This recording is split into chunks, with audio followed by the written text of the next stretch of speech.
Get your ears wrapped around the Golden State Media Concepts Basketball Podcast. All the scoop you need to know, from college basketball to the NBA and even March Madness. News of your rising stars. Topics on and off the hardwood. This is the Golden State Media Concepts Basketball Podcast.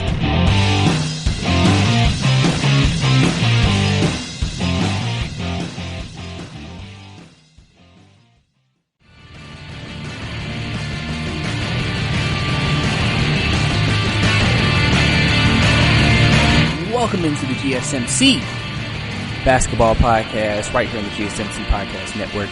I am your host, Brice Lewis, and obviously, you know what we do here. We have more basketball conversation and discussions to talk about right here on the podcast. I hope everybody had a good 4th of July weekend, and everybody stayed safe out there. Obviously, you know, sometimes, like they say, is it fireworks or something else?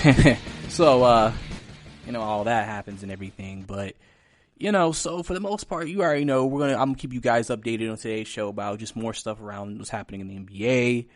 Obviously we're getting another few days closer to them leaving. I believe they leave by the time this podcast actually releases. They will start leaving to Orlando on that day, which is Tuesday. So we'll start seeing players start moving and everything like that. And obviously, we now have more of a firm confirmation of who's coming. Teams have been working out already, trying to get themselves in shape. I do have some news on the last minute guys who decided not to play in the resumption of the season. So obviously, I'll have to talk to y'all about that. And, you know, we're just going to keeping it rolling, keeping it real here on the podcast. So, you know what we do here. You know, we just got to talk about everything, I guess, like I said, happening in this league. Like I said, tons of stuff is happening right now around the NBA landscape, but we're going to jump right into it. So, the Milwaukee Bucks and Sacramento Kings have decided to close down their respective facilities because of some positive COVID cases they've gotten. Obviously, Milwaukee said they won't be opening up their arena literally till they leave, the day they leave. So, obviously, teams, you could see COVID still a very big factor. Obviously, teams are saying, we got some cases, so we need to close some stuff down. We don't want to expose anybody else to these. Because, I mean, this is really how you would expect them and teams in the NBA to be with COVID. You know, as soon as somebody gets it, you kind of start to close off things as quickly as possible. And that way can keep and try to reduce the amount of people who could potentially have it and get exposed to it as well. So that's obviously a very big deal in that regard. Obviously, you know, I guess we don't know if any other team may have it. Some teams may have just been like, we'll just isolate you guys from the facilities. But like I said, Milwaukee and Sacramento have decided just to go ahead and close the facilities altogether. And they'll just get things going again when it gets close to liftoff and leaving, which is, like I said, coming this week. So that'll be probably what they're going to be looking into, trying to get around and try to be effectively with. So we'll have to see again, you know, hopefully no other players when they get to Orlando test positive for COVID-19, because now that's when the next, this bubble thing is going to be really tested. Okay, what if we go to Orlando, somebody has it? What are we going to do? Obviously, we know they're going to be isolated. We know they're going to be quarantined, and we know they're going to be tested. So we're going to have to see how swiftly and quickly the NBA responds. But we also have their full scrimmage schedule now that they've released. Obviously, they said they will have some scrimmages, which is basically their preseason games, you could say, for the 2019-2020 season. And so these are the games that will come on.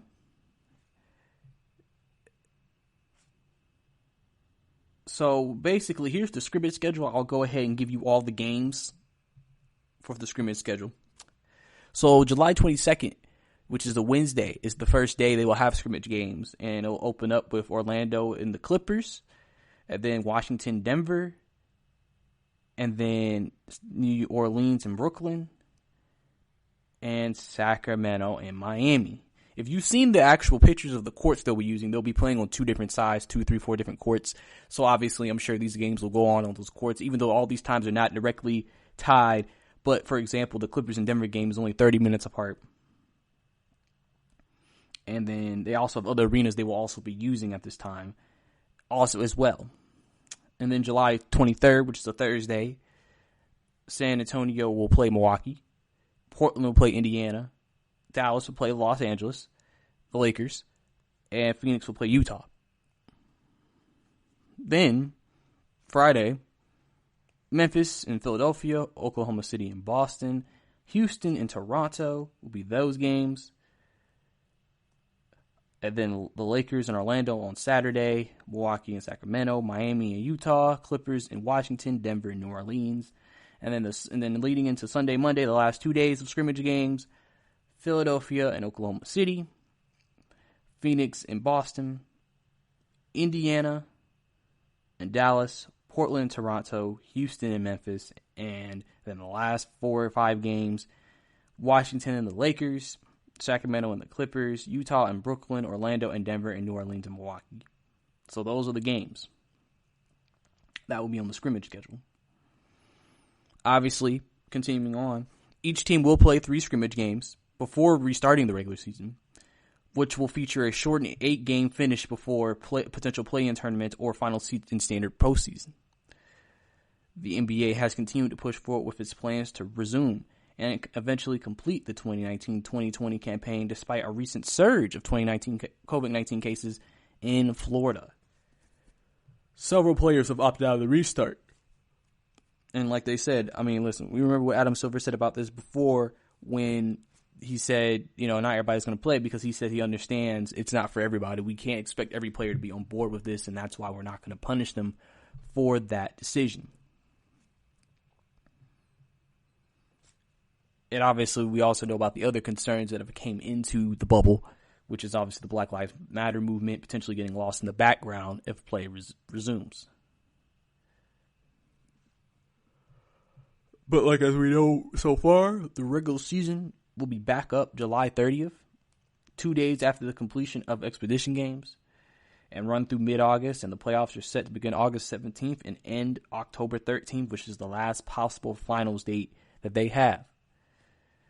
And then don't forget the 2020-21 season is now scheduled to begin, or tentatively scheduled to begin, December 1st. So it'll be interesting to see how all of that comes together at the end of the day. But also, we have some people who think that this restart may actually benefit their title hopes. If you're wondering who, it's no other than the Lakers. LeBron James and Anthony Davis have came out and said that they think the restart will actually benefit their title championship opportunities. They think it will increase their chances to win the chip. And that's a very interesting statement to make in a situation like this, saying that this time off will help us. And that could be why. It could be because, Anthony Davis has always been known as a guy who gets banged up a lot. Obviously, he's fully healthy right now. LeBron James is 35. Even though he was playing at a high level before the restart, before the postponement of the season, this rest clearly would help a LeBron like this. And I think they feel like we're at the top of our game. We are peak fresh. We can go hard. And we feel like that we're at the top of our games. And we can go at the top of our games for just a few months. Because it literally is like a sprint to the finish. You really start up in end of July. And then you end in October. So all you got to do is play hard for about 4 months. Basically 3 months, really. And you can win a championship. And maybe that's why they feel very confident in their title hopes. Maybe that's why they feel very confident in what's going to go on. Because they feel like with all this time that they have to rest up and all the time that they have to get themselves together, they think, okay, we're ready to go. We're ready to play. And we're ready to win.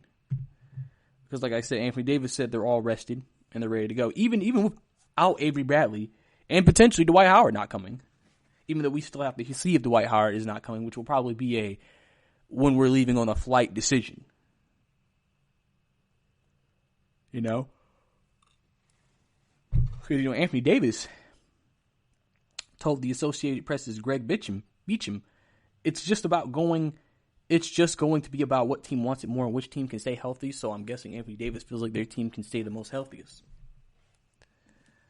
Obviously, we know the Lakers have signed J.R. Smith. They still have Deion Waiters, who we haven't seen play, who's going to come back and play. So they got some guys who can come off the bench and score and can replace the hole that Avery Bradley has left. And listen, if Dwight Howard does decide to come along, obviously that will do nothing but just benefit the Lakers' championship chances, as they can keep that long lengthiness in the front court, but now they have more scorers in the back court, especially with the more extended roster, and they can really take advantage of it and potentially really make a good run, because they're one of the top 3 favorites in all of the NBA. So that really could make it beneficial.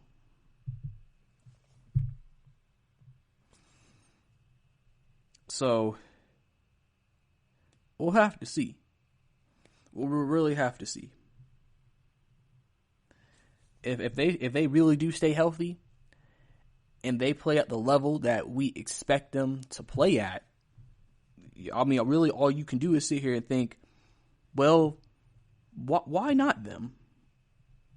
Why wouldn't they win? Why wouldn't they be successful in that regard? That would be probably the question that would need to be asked in that situation. So that's going to be a big, consideration. And then last story before we get out of here for the first segment. Obviously, the NBA is now considering using a second bubble. Right now, the destination that they've been looking at, the 2 places that I've heard and read the most about are Houston and Chicago. Which right now, Jackie McMullen of ESPN says they're closing in on Chicago being the bubble. And that's for the 8 teams that didn't make this. That's for the 8 teams to have their training camp and scrimmages and everything like that. Obviously, and they said the second bubble will reportedly follow the same protocols as those competing for a championship. And let's not forget, when Wojnarowski and Zach Lowe reported this back in June, they had already discussed that there was a bridge. They had to bridge that lengthy gap. Obviously, if you ain't come back, you ain't played since March. You're going to play again in December with really basically maybe a couple of weeks of training camp. Like that made that you're rushing guys back who didn't play last year because they didn't come back to the resumption of the season, and putting them at risk to go out there. So we'll have to see. And then don't forget, one high-level Eastern Conference executive said the message was something bigger, reminding people that some teams can't just reopen doors in 9 to 10 months and sell tickets easily or a sponsorship without having basketball played for that long. Obviously, don't forget the Atlanta Hawks' Tony Ressler was among those calling for the team to be a part of the restart. And obviously, we know Hawks' Lloyd Pierce was also very adamant, saying, I need my young guys to play. I need my young guys to get experience. And obviously, like teams that have a lot of young players, you would think want to play to give those young players the experience that they need so they can go out there and compete and play at a high level. So I think everybody kind of knows and realizes the seriousness and the need of this to be here for everybody to play, because we don't want them coming into something not having the ability or the same opportunities as everybody else to play the game, and then expecting them to come out there and play at a high level and play at the best level they can be and not get injured, even if they are younger players. Like I said, one general manager told McMillan it's more a chance to get our young guys out there working with some game simulation. Now, we do have some people who aren't always entirely in favor of it. Don't forget, Detroit Pistons head coach Dwayne Casey said he and a majority of other head coaches prefer holding their own camps, as they prefer not to go through the bubble process and just say, listen, let's just do our own thing and go on from there. So we'll have to see, again, how everything kind of works out with that and see if they can maybe come to an agreement on something. But coming up next, we got some more news and notes coming on around the Basketball Association, especially about the NBA travel policy for missed flights, approving jersey messages, and a player who's opting to opt out of the restart. All that right here and more on the podcast. Are you looking for the very best NFL and college football podcast? Then check out the GSMC Football Podcast. Get the latest football news both on and off the field. From the NFL Draft to trades to the rumor mill to the NFL Combines, they got you covered. That's GSMCpodcast.com/football-podcast. Get updates on college rivalries, game day insights, and much, much more. It's football talk the way you want it. This show eats, sleeps, and breathes football. Don't forget to like them on Facebook and follow them on Twitter. Visit GSMCpodcast.com for more info.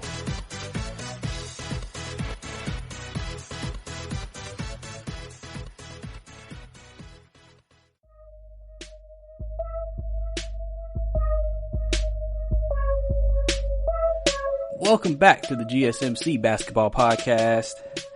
Last segment we discussed LeBron and the Lakers, Anthony Davis and the Lakers, saying that they feel like they have the best chances, or their chances have increased because of this layoff to win a championship, because they say, in Anthony Davis's words, we are all rested, and all it's about is who wants it more and who can stay healthy, and they feel like they have the best chance to do that and show that they want it more than any other team in all of the NBA. Which I do want to bring a point up to that, because that who wants it more is a big question. Remember, if you're a team that knows you're firmly like, we can compete with the top teams for a championship, you're obviously going to play a little bit harder, and you obviously, this situation, the bubble, you're going to deal with it because you feel like the opportunity is great.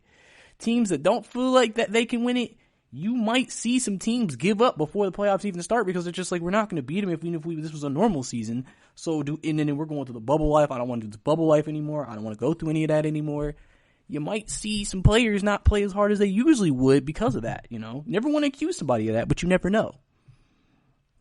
We also talked about the NBA releasing their scrimmage schedule. So, obviously, that's going to be a big deal. And, you know, getting themselves warm, getting themselves ready, getting themselves in a good place to play.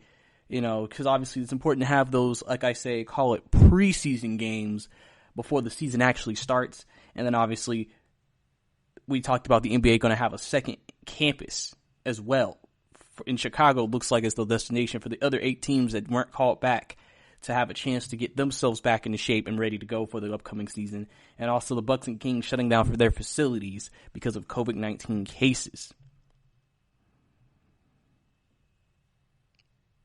So, obviously, we'll have to see what happens.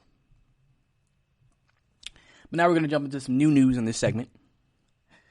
So, there's a report. The NBA players can't travel if they miss a COVID-19 test before Orlando. In an article by Adam Wells of Bleacher Report. NBA players heading to Orlando next week for the season restart won't be able to travel with the team if they miss a coronavirus test in the lead up to their departure, per Shams Cardina of The Athletic and Stadium. The league informed teams that any player who misses a test on one of these 2 days before travel date won't be allowed to travel with the club. Per ESPN's Malik Andrews, a player will be required to pass 2 consecutive tests if they opt to travel to Orlando on a private flight or by car. If a player travels on a commercial flight, he will have to pass 3 straight tests before being allowed to resume basketball activities. As part of the officials' return-to-play protocol, NBA Adam Silver has said players are being tested on a daily basis. Per Cardina, the league is currently in Phase 3 of its return plan, with mandatory workouts for all 22 teams that will be heading to Orlando, but group workouts are limited to a maximum of 8 players at their team facility at a given time. Teams will travel between July 7th and 9th, with training camps set to run from July 9th to 29th. The NBA announced a scrimmage schedule on Saturday for each team on July 22nd, and the regular season will open up July 30th with the Utah Jazz taking on the New Orleans Pelicans and the Los Angeles Clippers squaring off against the Los Angeles Lakers. So obviously, this is a big deal.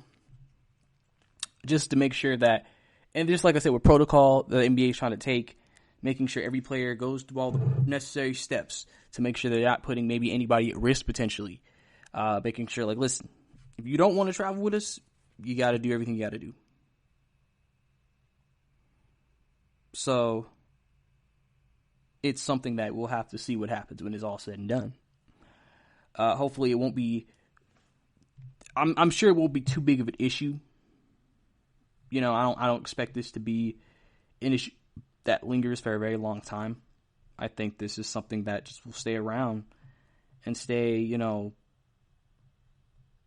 at the most part, for everything they can do moving on forward.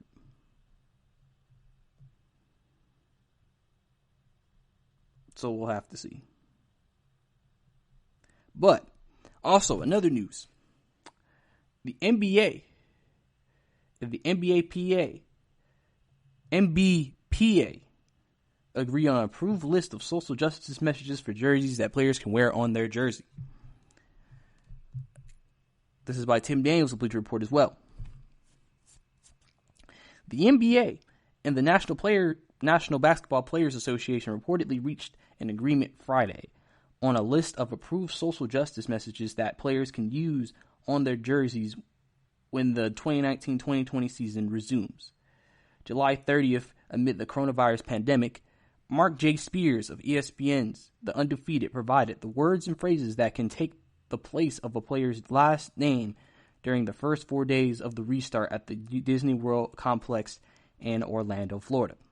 And this is the list that they have came up with that they say is okay, which will be allowed, and which will be completely fine to be able to be used on the back of their NBA jerseys, like I said, during the first 4 days of the restart while they're there in Orlando, Florida.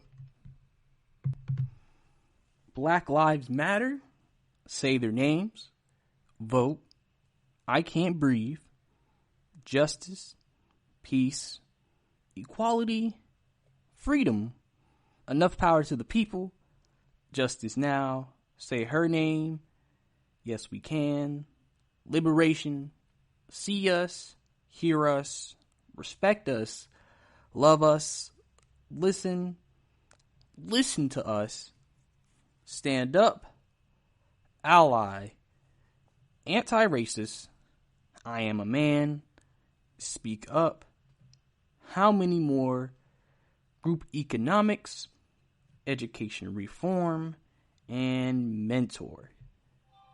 So those are all the names that they can put on the back of their jersey that was approved by the NBA and NBAPA. Players can continue to use their choices after the first 4 days, but their names would then be included underneath the social justice message above their numbers, per Spears. Players previously decided they wouldn't use the names of black people who have been killed while in police custody or in racist attacks. But what Chris Paul said is, we're just trying to continue to shed light on different social injustice issues that guys around our league continue to talk about day in and day out. People are saying social justice will be off everybody's mind in Orlando. With these jerseys, it doesn't go away.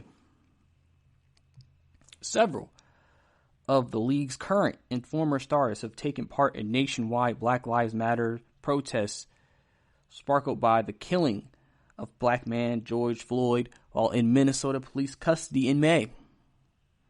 One unnamed NBA player told Adrian Wojnarowski last month he was concerned with the return would shift the focus away from the movement for racial equality, obviously saying, if we start playing basketball again, it's going to take our mindset away from the systematic racism in our country. And we got to figure out how we can make a biggest impact in that as well. Also, along with the uniform change, the NBA is expected to paint Black Lives Matter on its courts it will use in Orlando. So that's pretty much from the activist point what the NBA is trying to actually do. So we'll have to see about what happens there with the NBA and all the social awareness messages that they will be trying to send while they are in Orlando as well.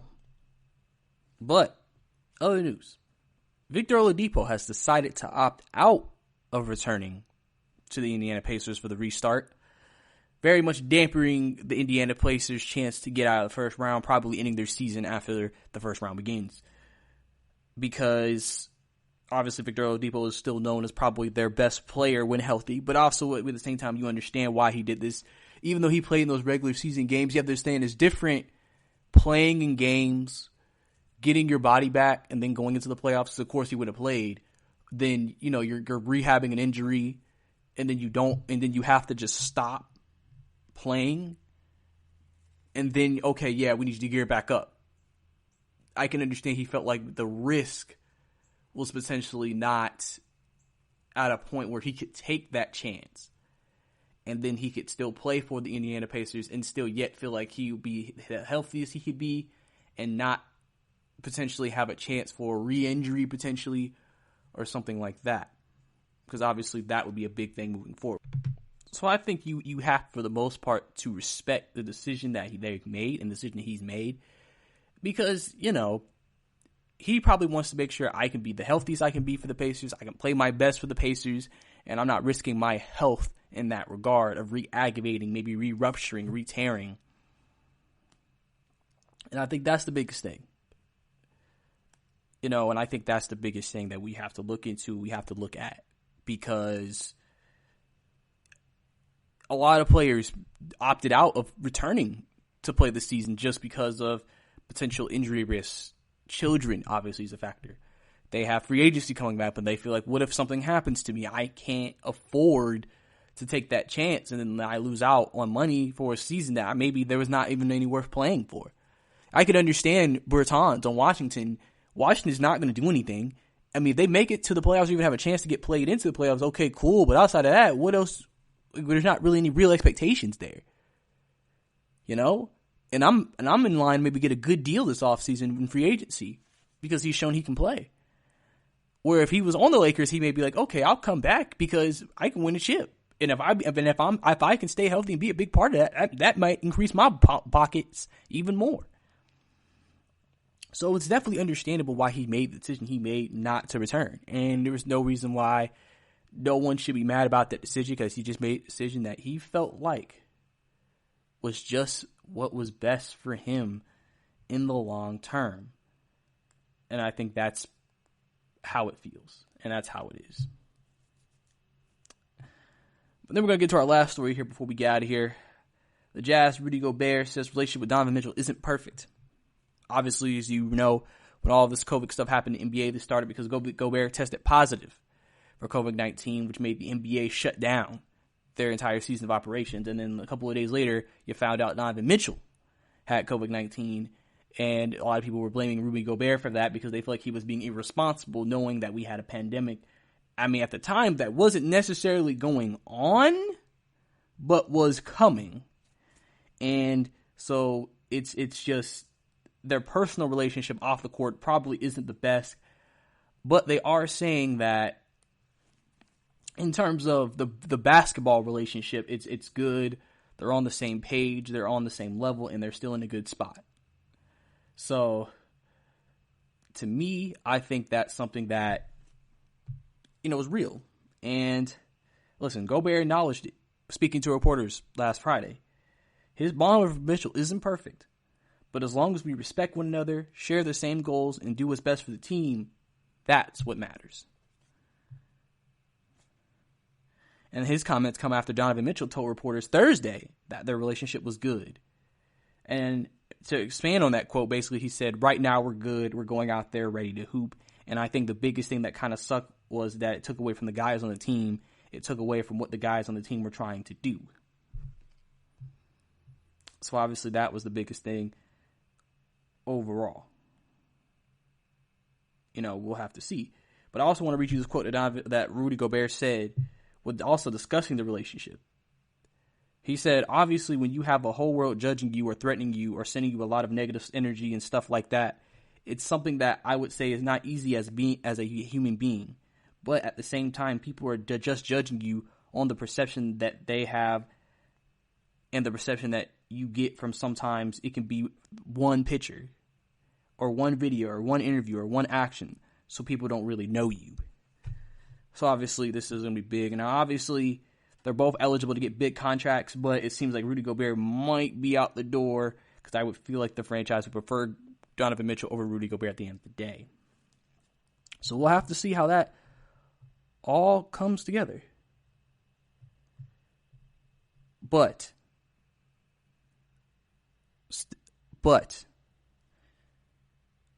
stay tuned for more basketball news, as we're going to be coming back with new and more stuff to talk about, all happening around the association right here on the podcast. Check out the show that's built on the MMA. From the UFC to extreme cage fighting, they got the fights covered. Check out the GSMC MMA podcast. Get the latest news on past or upcoming fights. Join us as we talk to and about some of the biggest names in the MMA, past, present, and future. When it's the fight game, there's just one show to check out. GSMCpodcast.com/MMA-podcast. Don't forget to like them on Facebook and follow them on Twitter. Visit GSMCpodcast.com for more info.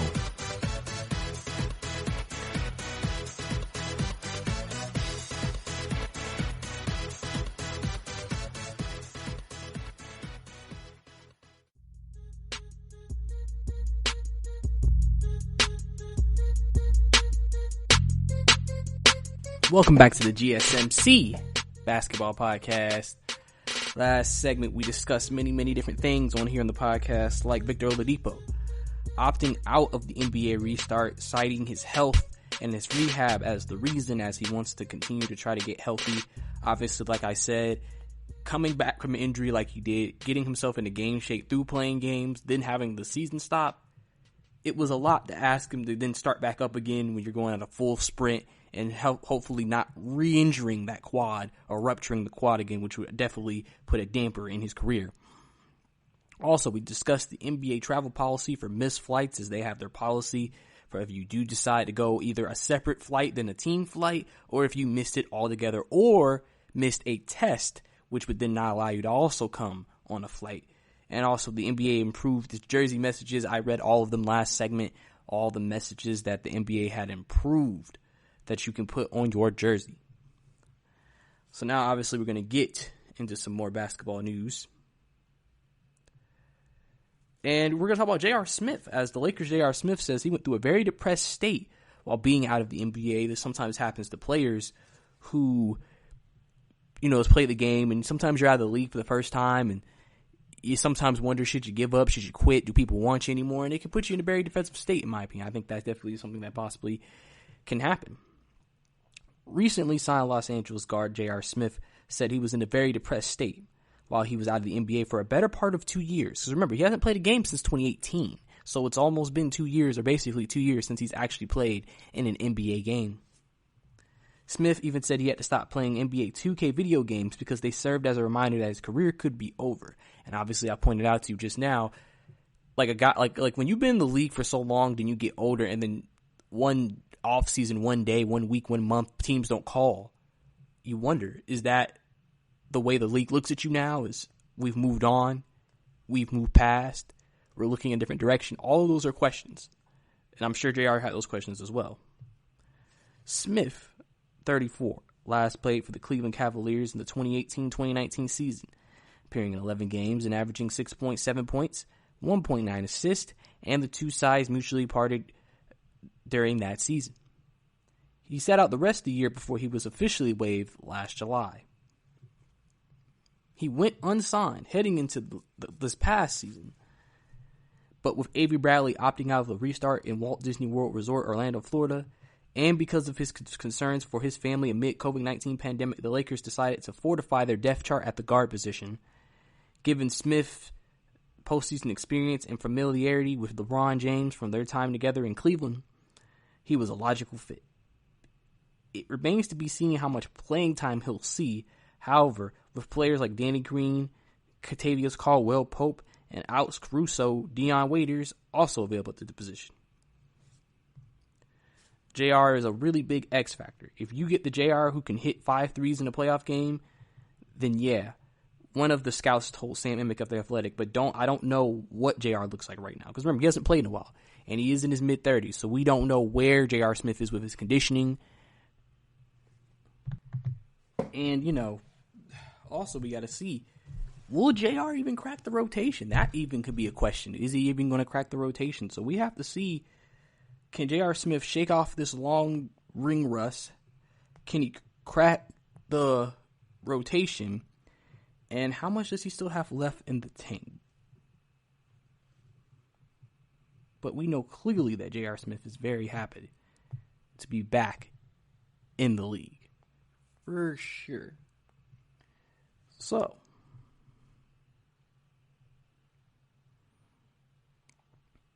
we'll have to see how it goes. Also, Brandon Ingram, Pelican star with Zion Williamson, says he is not very confident that the NBA will finish the season even with the restart.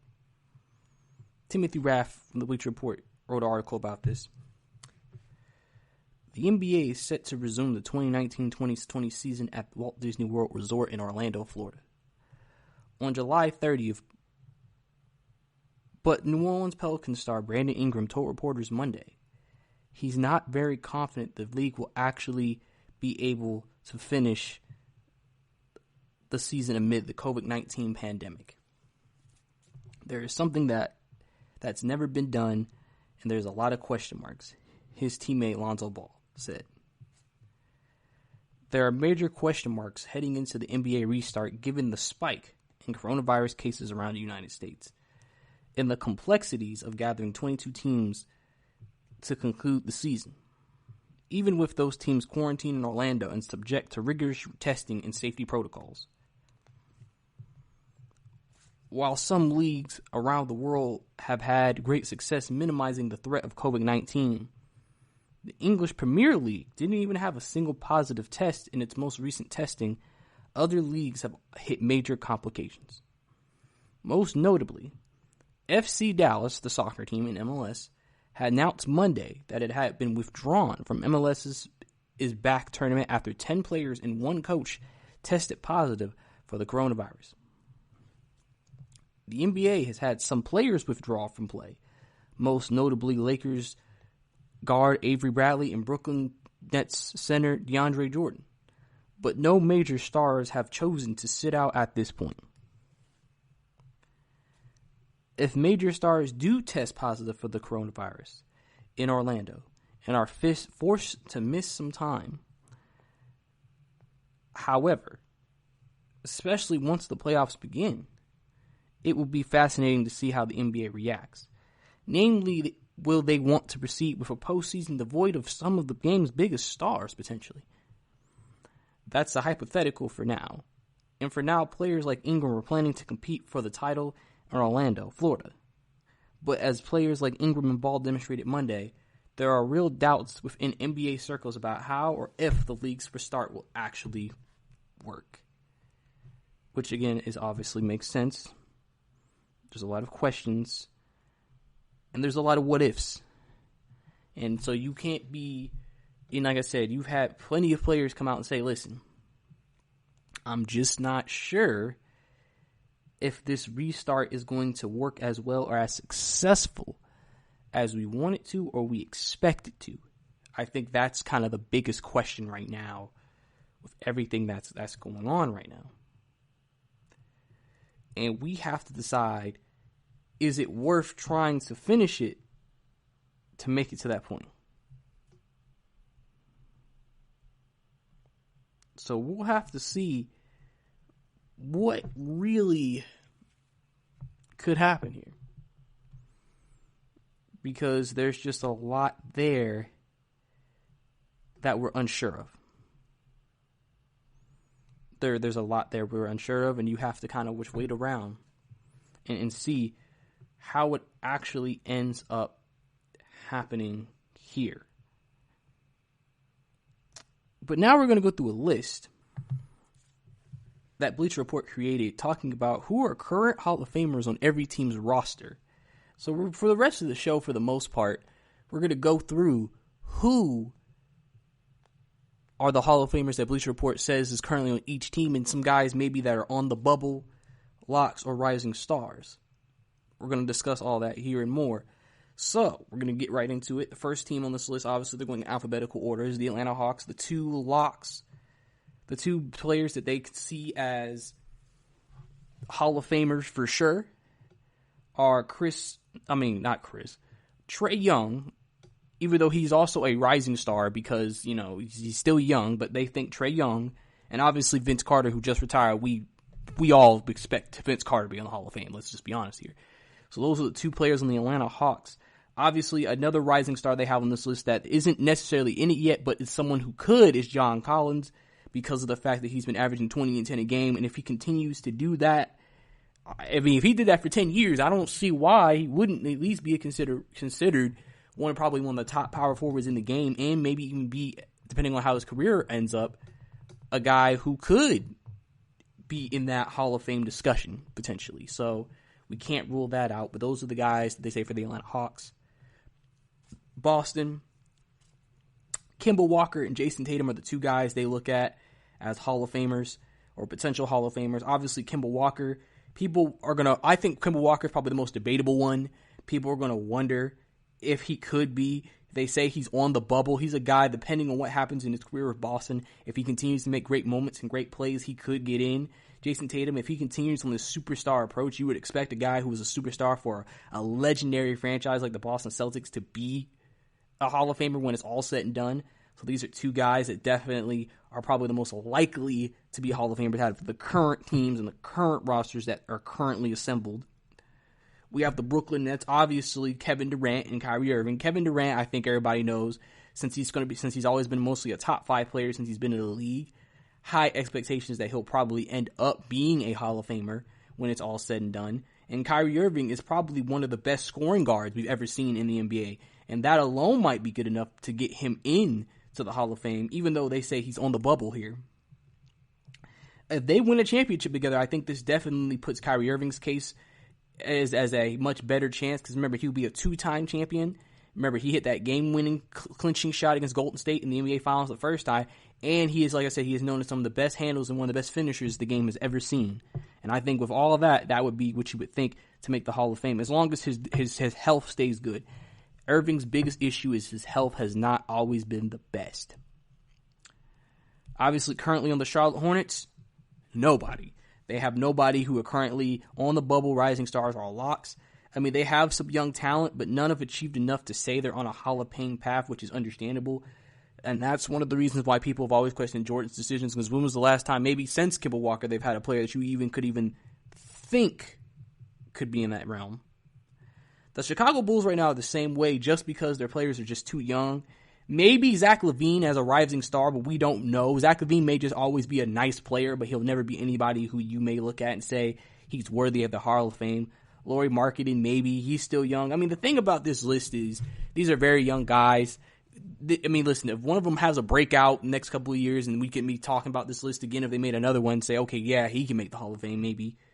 So we'll have to see. We don't know if any of these guys will be superstars yet, even though LaVine is the closest thing to it at the very moment, but we don't know at the end of the day if he actually will be. The Cleveland Cavaliers, and this may surprise you, Kevin Love. I mean, we can't forget what Kevin Love was doing in Minnesota. He was one of the best power forwards. He was basically Chris Bosh of when he was with Toronto, averaging 25 a game, 12 rebounds. Kevin Love would average 28 a game, 10, 12 rebounds. He's won a championship in Cleveland. Yeah, he doesn't seem like it, but he definitely feels like a guy to me. Depending on where he ends up after Cleveland and how he performs, he could definitely potentially make it, but he'll be on the bubble. Andre Drummond is also on the bubble, but I feel like Andre Drummond will be a good center, but he'll never be a center that you ever consider a Hall of Fame center. And a rising star is Colin Sexton, someone you need to look out for. If he continues his upward trend and really becomes the star that Cleveland expects them to be, he could be a guy who could be on that Hall of Fame list as well. And then we're going to do one last team before we go to break. Luka Doncic on the Dallas Mavericks. is the guy that they're saying we look at as a Hall of Famer. Kristaps Porzingis is a rising star with Luka, but they are just not sure, depending on his health, if he will be. But I think Kristaps definitely has one of the most potentials to be one of the best overseas players to play. So that will be something to see and look at as well, and be interested in actually coming out and seeing and actually getting into. Like I said, Luka's had a dominant first 2 years, so that's why his trajectory right now seems like it's heading towards he'll end up being a Hall of Fame guy. But we just have to actually see if it all works out, if it all gets to that point, and if he can continue the rise that he's been on since entering the league and being as great as he's been so early in his 2 years, going into his third after this season, as Luka's been. But like I said, that's all we have here for this segment. Coming up next, we will finish out the rest of this list of teams that have potential Hall of Famers and my thoughts. So if you want to continue to listen to that, stay tuned right here for more on the GSMC Basketball Podcast. Check out the show built around the women of MMA. From the UFC to the extreme cage fighting, we got the fights covered. Listen. It's the Golden State Media Concepts Women's MMA Podcast. The latest news of upcoming fights, discussions of previous matches. Join us as we talk to and about the biggest names in women's mixed martial arts, past, present, and future. When it's the women's fight game, you know where to listen to. The Golden State Media Concepts Women's MMA Podcast.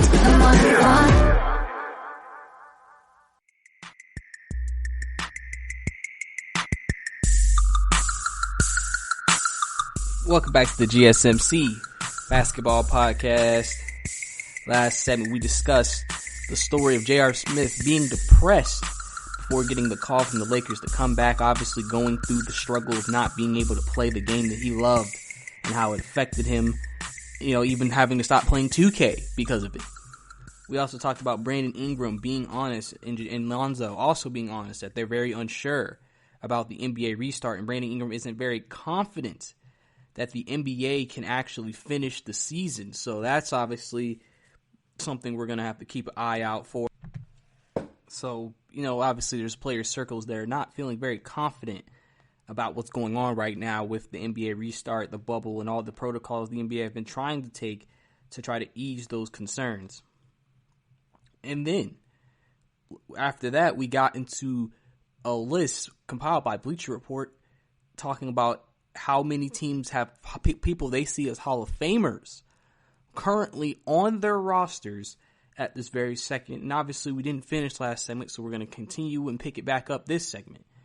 And we're going to get, and I think we left off with the Dallas Mavericks, so now we're going to get into the Denver Nuggets. And the one player they list on the Denver Nuggets they see as a Hall of Famer is Nikola Jokic, the Joker. On the bubble, Paul Millsap, rising stars Jamal Murray, and Michael Porter Jr. Now, Paul Millsap's a guy who, again, is a guy who's played well, has been a very good player. You can say has honestly been, for most of his career, a top 20 player in the league. Never someone that ever stood out, but always was solid, could give you about 20 a night, about 8-9 rebounds, and he got stretched the floor. A very solid power forward for years in Utah, Atlanta, and even for Denver in a later part of his career. But he's on the bubble. Jamal Murray has the potential as a rising star. If he can take that next step in his career, we don't see why he couldn't potentially be a guy you could look at. And Michael Porter Jr. has always been a guy that people have been intrigued to see play, who's been derailed by injuries early in his career. But people feel like he has all the potential in the world to really break out as the superstar of the Denver Nuggets if things go his way.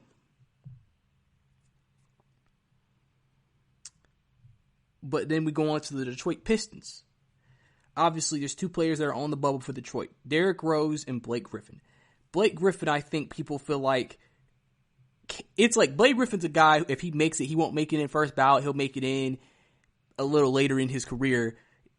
Blake Griffin, in terms of winning accomplishments, may have not done anything crazy, but he's had a lot of individual accomplishments, as well as Derrick Rose. Obviously, his career got derailed. If Derrick Rose was still able to be the old Derrick Rose, he would definitely be in the Hall of Fame, in my opinion. But with him having the injuries and everything, even though he's having a resurgence, he could still also as well sneak into the Hall of Fame.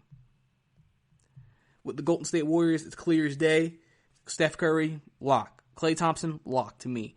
Both of those guys, Splash Brothers, are going to go into the Hall of Fame one day. I wouldn't be surprised if they even tried to say, let's put them in there together. And obviously Draymond Green is a guy who, listen, as much as, no matter what you think of Draymond Green, he was a part of the reason why Golden State is what they are today. And he was one of the better defensive players in the league this past decade. We can't sit here and make it seem like he's a scrub. Okay, so he deserves Hall of Fame recognition as well, as he is on the bubble for the Golden State Warriors currently on their roster. The Houston Rockets are the other team. Obviously, James Harden, Russell Westbrook. I think everybody knows out of the two players right now that we've mentioned so far, they're a lock. Both of them. Russell Westbrook is a phenom, is a guy who broke records with the triple-double, who's done so many great things in his career. And James Harden's probably, some people consider, maybe even the greatest scorer of all time. You can't have that happening and then say, oh, none of them deserve to make the Hall of Fame. But regardless of if they never win a championship or not, just based off their individual accolades, they're going to get in my opinion, to the Hall of Fame without much of an issue, much of a problem, and much resistance. Harden and Westbrook are definitely very much deserving of that spot in the Hall of Fame, both of them. The Indiana Pacers right now, they don't have anybody they list, but they do have Victor Oladipo on the bubble. Victor Oladipo is a guy who I don't know if he will crack the Hall of Fame. He will definitely be known as a good player, though, through his career. A guy who's a rising star, Sabonis, obviously, if he can maybe take the next level as a big man, he definitely has potential with his age to become in that discussion as a potential Hall of Fame going into the future. Miles Turner, maybe as well, even though Miles Turner has to get more of a complete game. But we don't know if he's going to really turn into that. It feels like Indiana will have a lot of good players, but not a guy who comes off and really just is like, yeah, Hall of Fame for sure. You know, that's just kind of how you're feeling about them for the most part. Obviously, the Clippers, Kawhi Leonard and Paul George, they have Kawhi as a lock. They have Paul George is on the bubble, but over 60%. I think they're both going to be in the Hall of Fame for sure. I think that, Paul George won't be a first ballot guy, but he'll be a guy who gets in after a few years. Kawhi Leonard definitely is someone who could get in on the first ballot, at best second ballot. If he continues to win championships and finish off his career in great style and continue to do great things, I think Kawhi Leonard will definitely lock himself up as a first ballot Hall of Famer, and Paul George will follow suit, I believe. Now, you may ask, what about Lou Williams potentially? Why not Lou Williams? Lou Williams is known probably maybe he's one of the greatest six men to play the game. I think he should be on this list. I think you can't say Lou Williams doesn't deserve it because he may have never been the superstar, but I think being one of the greatest six men ever should be able to get you a Hall of Fame spot, in my opinion, because you're the greatest ever in something to me. Like, oh, you're the greatest ever. Why wouldn't you be able to be put into that position? Obviously, the Lakers with LeBron, Anthony Davis, and Dwight Howard. Obviously, LeBron James, we know. Hall of Fame. Sure, definitely. 100%. No argument, no doubt. Mr. King James is in there. Anthony Davis as well. I think Anthony Davis has proven he's one of the greatest talents to play in this game. Especially if he wins championships with LeBron. It will just further lock his resume. And a lot of people have discussed, is Dwight Howard a Hall of Fame worthy player? But you can't forget what Dwight Howard was in Orlando, and he's still a solid defender to this day. He may not be a first ballot like the other two, but he definitely, I think, deserves to be in the Hall of Fame. And the guy who's on the bubble is Rajon Rondo. We've known about Rajon Rondo's career. I think he's a guy who also might be good enough to get himself into the Hall of Fame one day as well. So we'll have to see. Obviously, the Memphis Grizzlies, John Morant is a guy they view, even though he's out a year, you've only seen a year of John Morant. Right now, based off if he continues on this trajectory, you expect him to eventually get into Hall of Fame contention if he continues to really be the charge, the workhorse, and the face of the Memphis Grizzlies franchise for the next decade. And then Jaren Jackson Jr. obviously is another guy they think potentially could get into that if he continues to develop his game.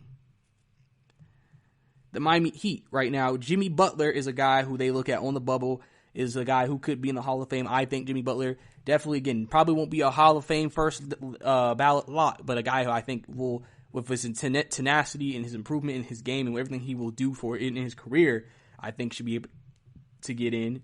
And then Andre Iguodala, I think he'll be a Hall of Famer. Andre Iguodala has had a very storied career.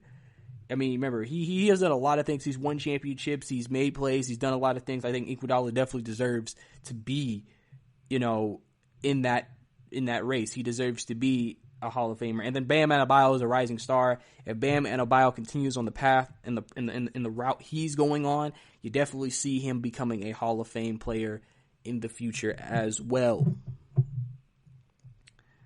The Milwaukee Bucks, obviously, the Greek Freak. I mean, I think, hey, at this rate, he's going to be a Hall of Famer. If he continues to be the Greek Freak that we've seen the last 2 years, I think everybody knows he'll be a first ballot Hall of Famer with no problem, no issue, and no nothing. Obviously, a guy that they think is on the bubble is Chris Middleton, but they think is a very, very, very low chance and a low opportunity at 0.02%. So clearly, Chris Middleton's always been that guy who he's good. He's made himself an all-star, but he just may not ever get himself there where you'll ever look at him and say, that's a Hall of Fame guy right there. It's sad to say, but it just may not be enough to get him to that point. But I think he should definitely always be recognized as probably one of the better players to play the game of basketball if you ever did reflect on Chris Middleton's career. Obviously, Karl-Anthony Towns in the Minnesota Timberwolves, a guy who has been one of the best centers since he's entered the league, since he entered the league as a rookie. And also D'Angelo Russell, who, again, if he can continue on the trajectory he started in Brooklyn, maybe he can get himself into that conversation. They're still both rising stars at this point in his career, but obviously right now Towns is the most likely guy to probably, if you had to say out of the two, make the Hall of Fame, would make the Hall of Fame. So obviously that probably be where they would go there. For the New Orleans Pelicans, Zion Williamson obviously is the guy that everybody has hype behind to think that he'll be the guy to really be the superstar in the next phase of the league after LeBron James. And obviously rising stars Brandon Ingram and Lonzo Ball, if they continue their upward trajectory, they could potentially get into the conversation of Hall of Fame as well. The New York Knicks right now, currently nobody, but they do have rising stars in RJ Barrett, Mitchell Robinson. It really just depends on where they go and if they become anything. So that's really all you can say right now about the Knicks and their situation with the Hall of Fame. Obviously, Oklahoma City, Chris Paul, we all know he'll be a Hall of Fame point guard. 100%. No hands down. Like LeBron in the heart and all. He'll be a Hall of Famer. Chris Paul is probably one of the great... Some people have considered Chris Paul the greatest point guard to play this game. So, he's getting into the Hall of Fame. But a rising star is Shai Gilgeous-Alexander, obviously a guy who's an up-and-coming star in this league. So, depending on how good he can get, he might be able to get into that discussion as a potential Hall of Famer. If it all works out. Orlando, right now, nobody, they say. Nikola Vucevic is on the bubble, but it's unlikely. Jonathan Isaacs, if he can continue to raise his game, his level up, then maybe he could. It just really depends. It just really depends. Orlando's, again, we don't know. The 76ers, Embiid and Simmons are obviously guys that we think could be Hall of Famers for sure.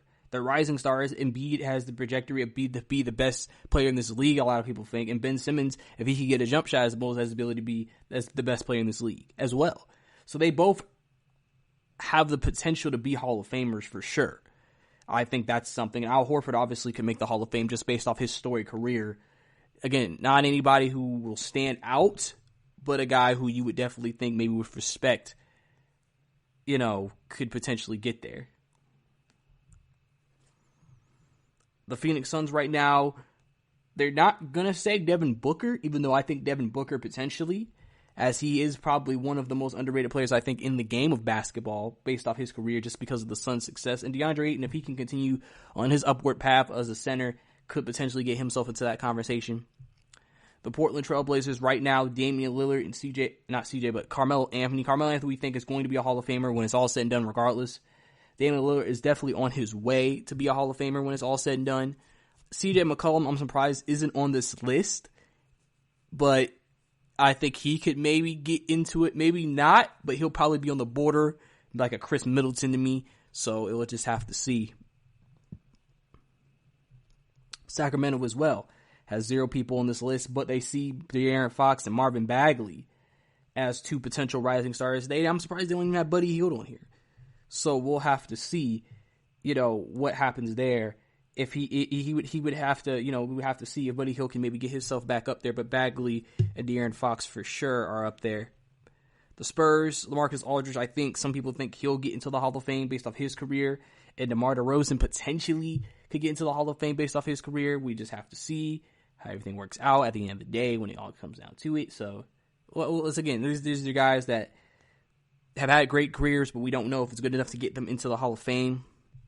Toronto Raptor, obviously Kyle Lowry, I think just because of what has happened for Toronto, in terms of just Toronto's sake, deserves to be in the Hall of Fame. I think Kyle Lowry is a guy who's going to be in the Hall of Fame. Now, Marc Gasol is a guy who's on the bubble, could potentially get in, and Pascal Siakam could also get into the Hall of Fame because he is a rising star if he continues on his path that he's on currently at the very moment.